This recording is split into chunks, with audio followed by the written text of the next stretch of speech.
రాజు గారు, కంటిన్యూగా పడుతున్న రెయిన్స్కి సరిపోదా శనివారం కూడా కొంతవరకు ఎఫెక్ట్ అయింది తెలుగు స్టేట్స్లో. సో ఈ సినిమా కూడా 7th వస్తుంది, ఇంకొక 5 డేసే. బట్ బయట అయితే క్లైమేట్ మారేలా కనిపించట్లేదు. మారిపోద్ది. అంటే నిజంగా అంటే ఇప్పుడు సరిపోదా శనివారము పడుతున్న వర్షాలకి కలెక్షన్స్ అబ్నార్మల్గా పడిపోవాలి మా ఎక్స్పీరియన్స్లో. కానీ ఎక్స్ట్రాడినరీగా హోల్డ్ అయ్యాయి. వర్షం తగ్గితే థియేటర్స్ ఫుల్ అవుతున్నాయి. బయట వర్షం పడట్లేదు, కంఫర్టబుల్గా వెళ్ళిపోవచ్చు అంటే థియేటర్స్ ఫుల్ అవుతున్నాయి. థర్స్డే కంటే ఫ్రైడే రోజు న్యాచురల్గా తగ్గింది. సాటర్డే మళ్ళీ డే 1 లాగుంది, సండే మళ్ళీ డే 1 లాగుంది. ఈరోజు కూడా మ్యాట్నీస్ ఏపీలో ఆల్ థియేటర్స్ ఫుల్స్. ఓకే, అక్కడ వర్షాలు కొంచెం సెటిల్ అవ్వగానే గబ్బర్ సింగ్ ఎఫెక్ట్ ఏమన్నా ఉందండి మీ సినిమా మీద? గబ్బర్ సింగ్ పవన్ కళ్యాణ్ గారు మన నాన్నగారు చెప్పారు కదా, వెళ్ళి ఉంటాడు మార్నింగ్ సినిమాకి.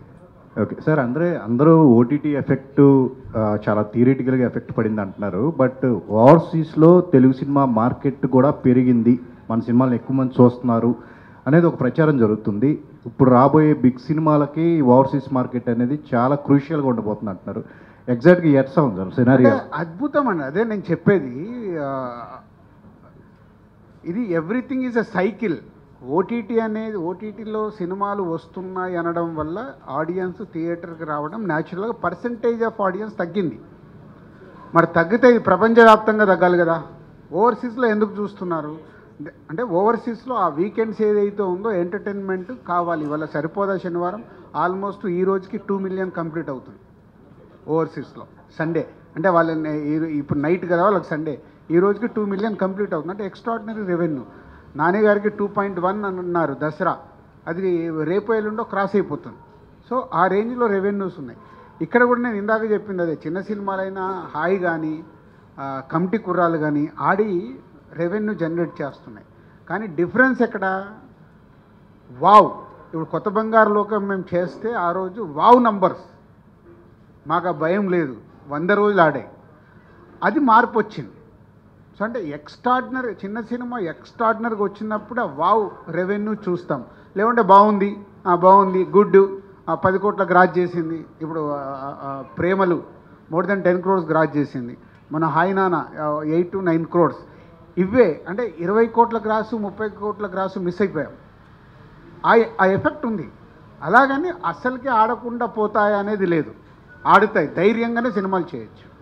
అంటే బిగ్ సినిమాలకి మ్యాక్సిమం 50% ఆఫ్ షేర్ ఓవర్సీస్ నుంచే రావచ్చు ఇక నుంచి అంటున్నారు. అది మన దగ్గర ఎక్స్ట్రాడినరీ కదా. మన కల్కి చూడలేదా? కల్కి చూసాం కదా.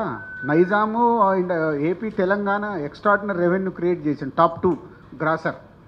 సో ఎక్స్ట్రాడినరీ రెవెన్యూ వచ్చింది కదా, అదేం లేదు, దానికే. రష్యా కానీ జపాన్ కానీ ఈ మార్కెట్ మనకి పెరిగింది అంటున్నారు. ఇండివిజువల్గా పెరిగింది, కొంచెమే పెరిగింది, ఇంకా not up to the mark. రేపు పెరిగితే ఇప్పుడు గ్లోబల్ రెవెన్యూ అయిందనుకో అప్పుడు మారిపోతుంది. ఇంకా గ్లోబల్ రెవెన్యూకు రీచ్ అవ్వలేదు మనం. డైరెక్టర్ గారు, ఇది చాలా కాంప్లికేటెడ్ స్టోరీ కదా. ఇందులో సినిమాటిక్ లిబర్టీ ఎంతవరకు తీసుకున్నారు, లాజిక్స్ ఎంతవరకు ఉంటాయి ఇందులో? లాజికలీ ప్రతి పాయింట్ ఉంటుందండి. ముందు కాంప్లికేటెడ్ స్టోరీ ఏం కాదు, మనకందరికి జరిగేదే. లాజికలీ ఏ క్వశ్చన్స్ మనకి మైండ్లో తడతాయో ప్రతి క్వశ్చన్కి ఆన్సర్ ఉంటుందండి, ఫర్ షూర్. అంటే ఇప్పుడు అతను తండ్రి కాకూడదని అనుకుంటాడు కదా, ప్రెగ్నెంట్ అని తెలిసిన తర్వాత అబార్షన్ చేయించవచ్చు కదా. మీరు సినిమా చూసిన తర్వాత నన్ను ఇదే క్వశ్చన్ అడిగండి. Whatever question you think of ఖచ్చితంగా సినిమాలో ఉంది, దానికి ఆన్సర్ కూడా ఇస్తాం, ప్రాపర్ ఆన్సర్ ఇస్తాం. ఓకే, విషయాలు విజయ్ గారు. అదే సార్, విజయ్ బుల్గని అని అంటే బల్గం సినిమానే గుర్తొస్తుంటుంది, బేబీ సినిమానే గుర్తొస్తుంటుంది. బేబీ సాంగ్స్ బాగా పాపులర్.